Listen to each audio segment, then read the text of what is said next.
JJ, what's going on? Hello. Just having a day. Yeah, just having a How about you? day. Same, Yeah, same.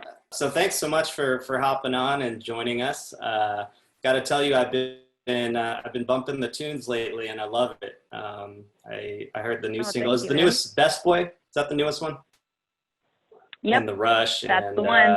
yeah, and all of them. So this podcast, we like to just talk about your journey, how you got to where you were. So do you have any first memories of how you got into music? So I would say, okay, so I learned to play guitar when I was about 15. My brother taught me how to play. And then from there, it kind of, I don't know, I think I had been writing for a while, but more of like poetry, and I didn't really know what the words were. And then when he taught me how to play guitar, I could actually put music to it. So, so that was like the first, I guess, introduction. Yeah. And then from there, I started doing coffee houses at my high school, but I actually had really bad stage fright at first. And so I had a teacher that took an interest in like helping me get over it, and basically said that he would learn the song so that I would sing it. And that was like really got me started. But really it was just kind of influenced from my older brother teaching me and kind of always loving music and being so jealous that he could play. And then it made me want to play. Mm-hmm. Yeah, those older siblings or older cousins, that's how I got into play guitar too. A couple of my cool older cousins Yeah. played guitar, so I was like, oh, I want to play, So I know. so you said what age was it that you picked up the guitar? Was that before high school or was that around high school? Around high school, I think it was when I was 15. Okay. I would say. Yeah, around 15. Yeah, I think that's about it when I actually started to learn. Yeah. What did your teacher, do you remember any of the words of wisdom your teacher gave you to help you get over that stage fright? You know what? He he actually told me something really hilarious, and it was one time we were doing I think it was the first time I'd ever played in front of the whole school. I was doing an assembly, and I was so nervous because I used to get so nervous. I feel like I still get a little bit nervous, but not like that. Like I used to like shake and like it was just terrible. And so I think you could tell that I was like getting really like worked up and nervous, and he just like quietly like leaned over and was like, the night before a big performance, I usually get really weird poops. And I was like, what? And I was like, wait, sorry, what? And it just made me like absolutely break down laughing. And then I just wasn't nervous anymore. And I feel like it was just the funniest piece of advice. And it wasn't even advice. It just made me laugh so that I wasn't so scared. Right. I bet you remember. Made you remember not to take it so seriously. Yeah, and he probably wouldn't want me to say that. But I won't say his name. Well, we didn't reveal his name, but yeah, he may find it as a compliment that you still remember his advice. Oh my gosh, it was hilarious. Yeah.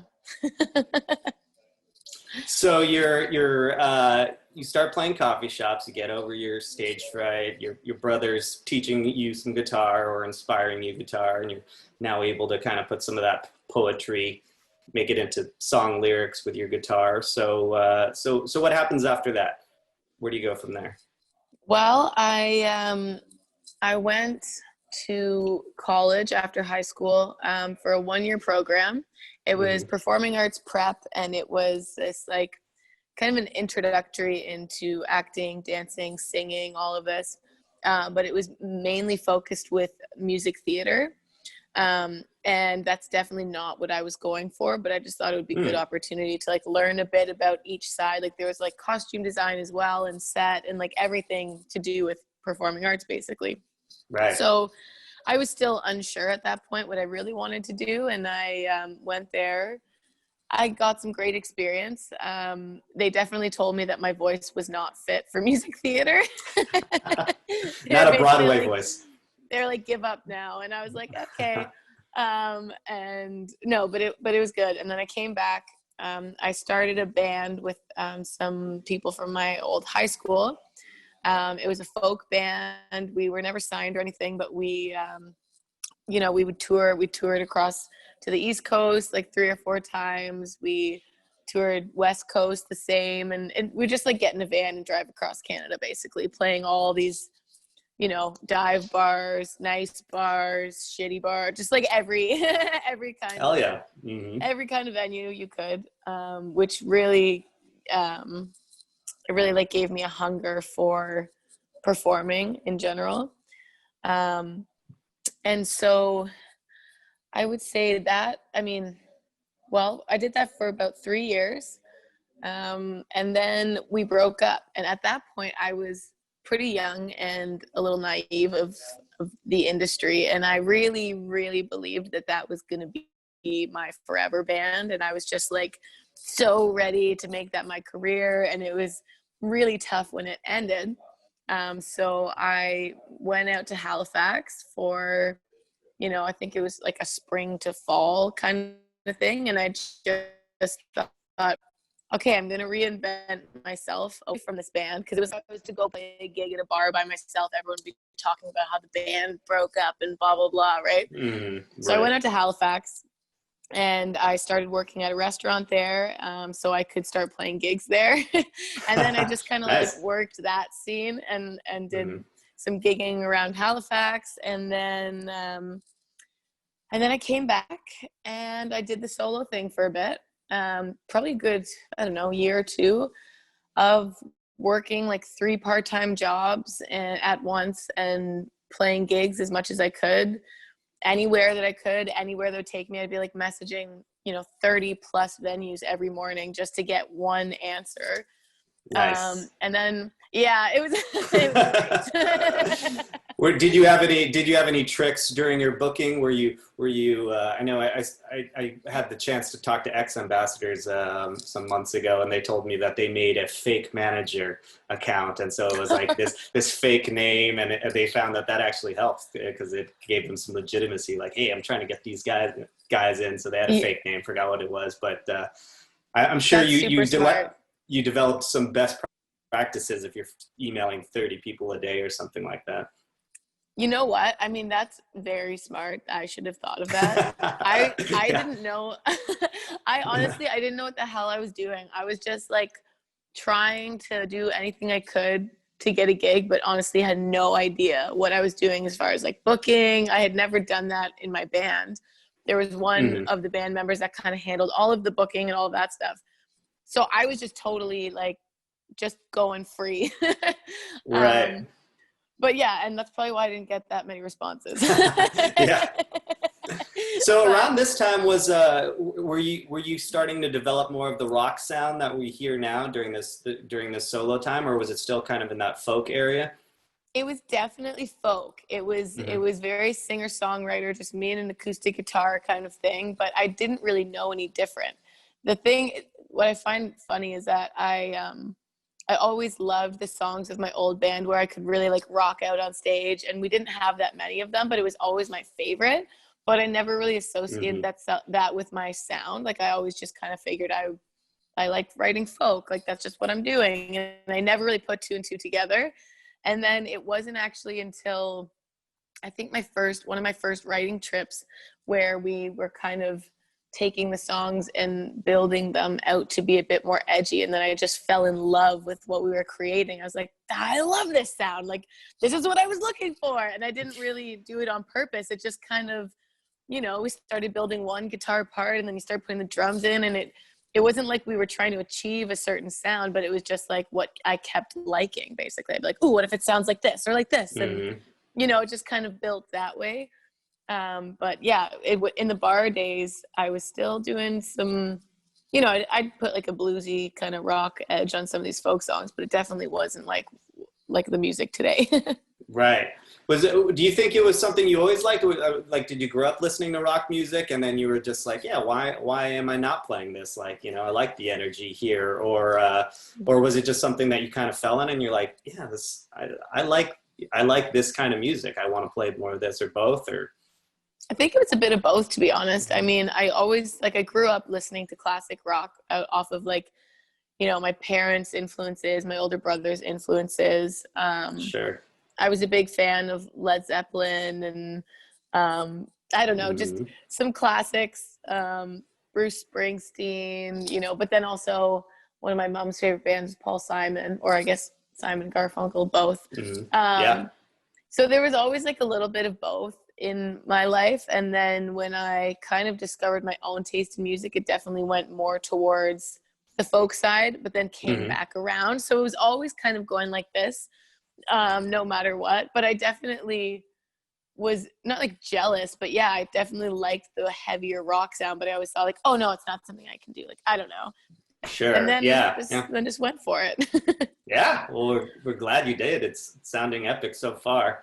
So you start writing some tunes, sound a little bit more rock, or you were playing, so you're emailing a lot of places and you start to get gigs, but not too many. So what happened after that? How did that change? Well, I was in a bit of a rough spot, I guess. I was working 3 jobs that I didn't really like. I mean, they were fun. I was serving and bartending. I hated the job as a receptionist at the spa. That was terrible. But I was working all of those at once and still pursuing these gigs.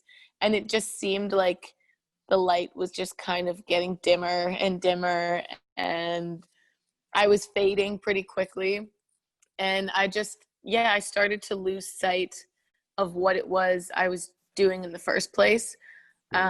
Because I felt like I was just on this like hamster wheel of never actually moving forward, but still like trying so hard and just not getting anywhere. Sure. And you know, my parents were always supportive, but it definitely got to a point where they're like, well, maybe you should get a real job and that whole thing. And so one day I went to a college here and I just thought, okay, I had enough nights of like crying in the shower and being like, I don't know what I'm doing. Maybe it's time to just like see what my options are. And so I went and I sat down with a career counselor and we started going over all these options of different careers that I might enjoy. And I was really, you know, going through with it with an open mind, but I couldn't help but realize during that conversation, there was like a really like defeated moment, but also a great moment, because I knew even though all of these careers sounded really promising and they sound like they could be great, I knew in the back of my mind, I was like, I'm not going to be happy doing any of these. I thought I might be, but I know for sure just listening to this woman say, just kind of listing it off. I'm like, this is where I should feel excited and I feel awful. So I left that appointment kind of defeated, but also I was just sure. I was like, okay, well, this isn't working and I don't know how this is going to work, but I'm just going to do it. And I'm going to stick with it and just, roll with the punches kind of. And it was very serendipitous, because it was literally like a week, maybe 2, not even, after that I met my manager for the first time. And it was in such a random way. It was actually just kind of like saying yes to opportunities and just like fully diving in. He saw a video that I had done with another band that he manages, and just said, who's this girl? And then we had a meeting. It went well. He was saying, I'll send you to LA. We'll do some writing trips, do that. I'll come, came to a couple of my shows. And then he dropped off the face of the earth for like, I think a year, maybe even more. Yep. And so here I am thinking, oh my gosh, I just had my chance and now it's gone.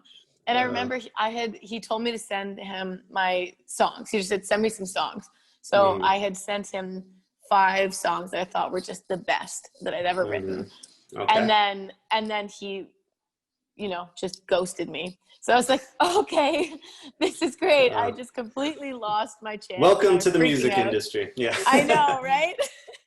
So I was freaking out, but I just kind of kept going, kept trying. Had a bunch of other just I was working those jobs still, and I was like, okay, well, thinking that maybe I'd lost it. And then he messaged me out of the blue, and it was, I don't know how much later it was, and he goes, any new music? And so this time I was thinking, okay, this guy's gonna message me again and ghost me, like this is not happening. So the first time I sent him 5 songs, and then the second time I sent him everything I had been working on for the past 1.5 to 2 years. So I sent him like melodies, I sent him lyrics, I sent him half-written songs, full songs, and there was over like 500 voice notes that I ended up sending. They were all categorized in monthly folders, in years, and like I was just like, it took me like 2 full weeks just to like go through everything and put them in these things. But I was like, no, I'm not letting this go this time. And then I think he went through them for a bit. I think it was like a week, and it's like, okay, let's make a meeting.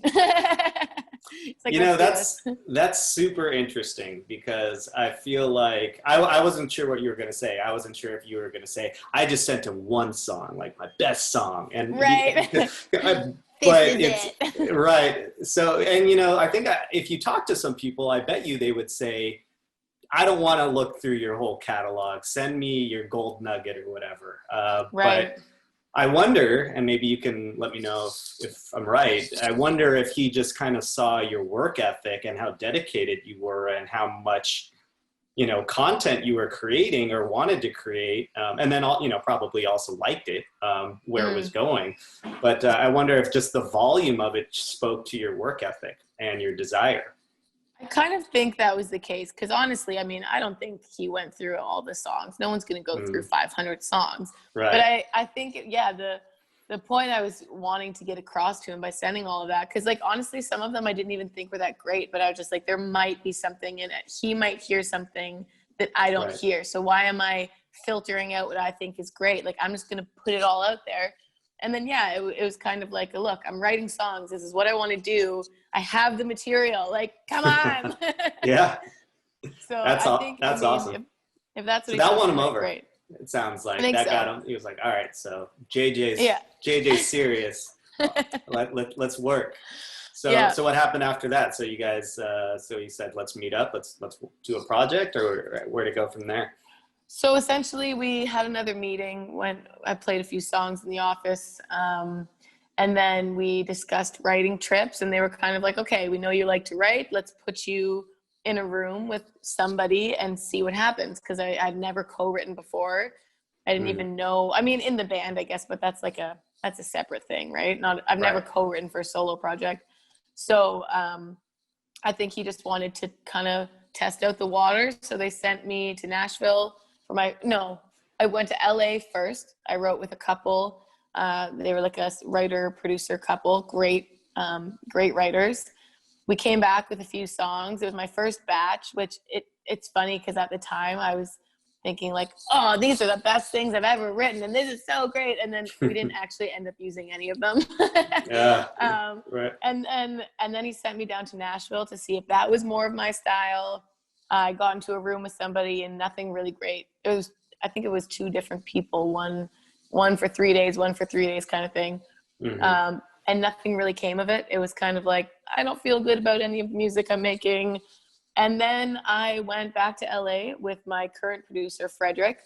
And we just clicked. Our writing styles, energy was just flowing, and he really understood what I was trying to do. It for the first time, it didn't feel like someone was trying to tell me what to write. It was just someone that was excited to build off of what I had started. And he did exactly that. He took, I brought in a bunch of different half-written voice notes, and some were fully written, and it was just like a mismatch of stuff. And he took the time to listen through and say, okay, I think this one has potential. I think this one has potential. And I did the same. And then we compiled our list of which songs we wanted to work on. And then just from there, yeah, it was just a great experience for work, because it's always kind of intimidating, especially as a new artist and new writer, to go into a room and try to command what's going on and really get your point out there of how you want your music to sound. Because I guess as a writer, I don't know, at the beginning I thought that they might know better than me what sounds good. And then it was really refreshing to have somebody say, well, no, like, you're the artist, so whatever you think sounds good is what it is. I'm just trying to help you. And that was really nice as a new artist, because, you know, it took me a little bit to kind of gain that confidence, I guess. Yeah. There you go. It kind of empowers you too, and I feel like maybe gives you confidence, because this person's giving you the responsibility. He's saying, I think you know what's up. I'm just going to help you get there. You know? Exactly. And that was kind of the first time that it had been, you know, brought into me like that. And it was very empowering to take that on, and has definitely given me confidence to, build my sound exactly how I picture it and exactly how I hear it in my head. So it's, I'm very happy I met him. Yeah, sounds like it was great. So did anything you guys worked on develop into what we're hearing now? Was that the starting point for some of the music we're hearing now? Yep, The Rush was one of those half-written voice notes that we, nice. And it was funny. I wrote that song in that shitty apartment I was talking about, and I was late for work after being out all night from with my work friends from the bar. And I was getting up to go to the spa and for like the receptionist job. And I was like, just like staggering out of bed. I was like, oh God. And I just had this like moment of whenever like inspiration hits, I have to like write it down or something. So I didn't even care if I was late, because I hated the job anyway. And so I just like grabbed my guitar and started strumming, and I kind of just like mumbled out the first like few lines, and it literally sounded like mumbles. Like, it didn't sound like a song at all. And I remember Freddie pulled it up when we were in the studio. He's like, what one's this? Like, what's this about? And I was like, really? Out of all of the songs? Okay, like, let's try it. And then honestly, it was like an hour, maybe 2. We wrote the whole song. It was just like, it just came out, and it was so much fun. And yeah, so that was one of those cool experiences. It's so funny how that happens sometimes. You can work on something for days and days, and then something you just kind of mumbled into a phone, and he's like, I like this one, let's do it. And you're like, for a few seconds. I know, it's simplicity sometimes. It's the lack of effort, almost the effortlessness of the sound, I guess. Well, that one, I mean, you got over 4 million plays on that track right now on Spotify, so congrats. I get that mumble has went a long way since that rushed morning to work. I know. I'm really glad I wasn't worried about being late to that job. Yeah, good thing. 4 million. Everything. 4 million people are happy that you were late to work that day. And my boss probably not being one of them. Yeah, exactly. So yeah, I love the sound. Maybe the fact that you used to sing folk gives you some of that, it maybe even helps that bluesy sound that you have in your voice, but it's a really rad sound. I could say some contemporaries that it reminded me of. So I don't know, if they're you never know if someone's your influence, or if maybe you just have the same influences as that person, like you mentioned Led Zeppelin, of course, they're like the blueprint of blues hard rock. So I definitely hear that production wise mixed with that a little bit of, I was thinking a little Black Keys, and you've since you've toured with some epic bands. So, I was looking, it was Glorious Sons, love them. And they're pretty hard rock. I like those guys for a while. Incubus, of course, those guys are huge. And the Struts, love the Struts also. So tell us a little bit about how you went from recording these awesome songs to actually moving into a place where you're touring with these similar artists, but these just great artists. Well, I mean, it all started with one tour with the Glorious Sons. And it was kind of the test run. So we hadn't, I think the EP was essentially pretty much done, but unreleased. And we had just released one single. I'd released Wired, and that's it.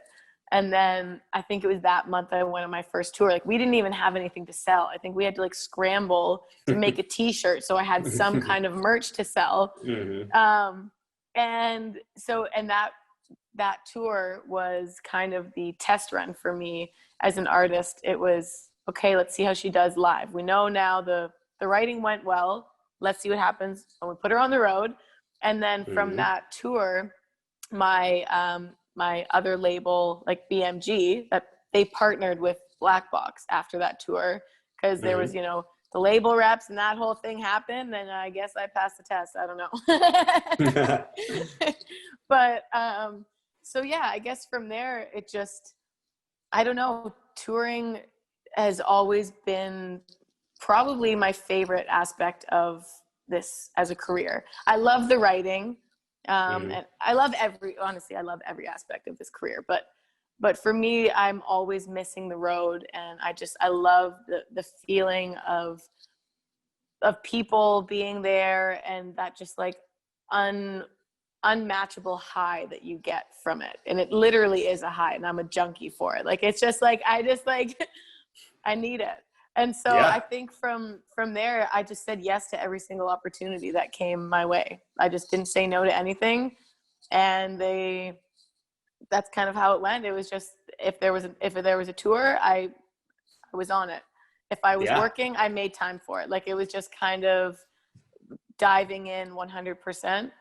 And then, I don't know, I guess it just went well. I don't know. Yeah. I don't really know how I got here. No. It definitely sounds like it's going well.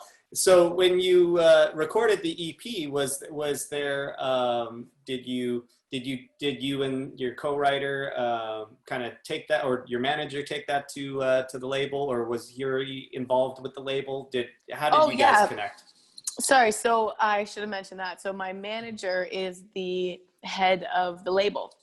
Oh, so okay, when so when I met, I kind of forget that that's not a thing, but no, so when I met him and had all those meetings, he was meeting with me as a manager, but potential, president of the, like, owner of the label. So that kind of went hand in hand. And when I signed the contract, I signed both with him. Nice. So I signed my life away. Well, it's been a good life so far. So yeah, pretty good. I mean, not bad. Yeah. So I imagine you are missing the road during 2020. Yes. I asked this in another interview a couple of weeks ago, because I'm interested to know how are you staying? How are you staying inspired during a time when we can't, get out as much, and maybe get some of those life experiences that might, give you some inspiration to write? It was difficult at first, I'm not gonna lie. I definitely, when the first cancellations started happening, I was just trying to stay positive and kind of have the outlook of like, okay, well, my tours are being canceled, but there's a lot of people that are a lot worse off, so I shouldn't even complain because I'm fine. And you know what I mean? So so that was one way of just staying positive about it. But then, as like right at the beginning, when everything was super heavy and it was kind of like stay inside and don't do anything. And I had fun at first because it was like, okay, sleep until noon. I don't care what day it is. I don't have to change my pajamas. And like, you know what I mean? It's just like, it was fun. But then that quickly goes from being like a fun novelty to what is my life? Like, I've been wearing the same clothes for 3 days. Like, it quickly became not fun and very discouraging. And so I started by going for walks every morning. I just like, it was a reason, because you were allowed to like just go like around your area. I live close to a park that the park wasn't open, but you could still go on the trails if you were like distancing and everything. Right. So I honestly, I started by having a reason to wake up every morning because I really didn't have one. And I wasn't the type of person to just be like, okay, it's 8 a.m. Let's write a song. Like I've never been that kind of person. So it was kind of like, okay, let me just find something I like to do. I love being outside. That's one thing that I've always found, like spiritually, mentally, physically. It's just something I love, going for walks or hikes. It clears my mind. It puts me in the right place. So I thought, okay, start my day with a walk. Then I'll see what happens. And then, but then it quickly just became, you know, the more active I was in the morning, the more I would want to do in the afternoon. And then it kind of went into that. But there was definitely a time of, I didn't write for like 3 months. The first 3 months, I don't think I wrote a single thing. And then I was feeling super overwhelmed with everything. I didn't know what was happening. I kind of let that uncertainty kind of come in on me, and kind of the walls were closing. And then I told my team, actually, I said, you know, I'm feeling really weird and uninspired, and I don't know what the hell's going on. And then even just telling my team, the next day I wrote 3 songs. So I think it was just admitting that, because like that's another thing that I'm sure a lot of people went through during this weird time of the pandemic, especially when it first started. There was this anxiety of like, what's the future? What does the future hold? But also there was the anxiety of, am I doing enough? Am I not, like, am I wasting my time? Is this like, just not knowing what to do with all the free time. And so I think accepting that I was not feeling like myself, and then telling my team and actually admitting to it, it basically, you know, it helped me out a lot. And then I started writing songs, and here we are. It was like the acceptance of the situation maybe you know, opened you up a little bit. I feel like a lot of people are probably feeling like they're in like a holding pattern, you know, and they're like, you know, it's going to be over, and then it's not over. And then so I you know, I think some people start to realize, well, I'm going to be here a little while, so may as well start making myself at home here for a little while until you know, and doing whatever else you were doing before, and you're finding ways to do it. But I got a dog a couple years ago, and walking my dog is one of the, you know, it's one of, I get out of the house, you know, I think it's definitely helped. And walks at the end of the day or at the beginning of the day, that's good advice to actually, you know, do it in the morning, because it probably does just gets you moving a little bit, gets you thinking. Yeah, because or else I would just sleep, and like the first thing I was doing was making breakfast, you know, which is fine, but there wasn't really a reason to get out of bed. You know, and that's fine sometimes, but you know, it got a little tiring. Are you in LA nowadays, or where are you at? No, I am in Kitchener, Ontario, born and raised. There you go. I find I'm on the road so often. Well, used to be. That my family and friends are here. It's a small town. Nothing really happens, to be honest, but I like it like that. I get to come home and have some sense of, you know, family and quiet, and just things are super chill. And then I go have all those crazy experiences elsewhere. That's Kitchener's fine. It's a great spot, but you know, just nothing. It's pretty sleepy. Not a lot happens. Sure. Yeah, you reminded me you're Canadian, and it reminded me I was reading that your debut single was I think were you the first female to go #1 on all 3 rock formats? Did I remember that correctly? Yes, maybe. Well, that's epic. So, I mean, obviously you are doing great things, and hopefully everyone can get back on the road soon, safely, once it's safe. And so in the meantime, I hope you keep writing some great stuff so that we can keep jamming during quarantine. Thank you. I will try. Well, JJ, it's been a real pleasure talking to you. I think you had some great words of wisdom for a lot of artists. But Awesome. we like to end the podcast with, Uh-huh. we like to end the podcast by asking, if you had one piece of advice for aspiring artists, what would that be? I would say for aspiring artists to trust what you feel and trust your own vision, because there's a lot of people that will tell you what is good and a lot of people that will try to kind of take that from you. And I think as an artist, the most important thing is never swaying from what you feel is right. And you only know that by feeling it. And it's and it's so easy. Like, it happened to me, and it's not like a malicious thing that people do. It's just they offer advice and they offer this. And it's very easy when you're starting out to be swayed one way or the other and then not really be sure where you end up. So I think always having your eye on what you want and making sure you know that yourself, and then the rest just flows. Bringing it backward.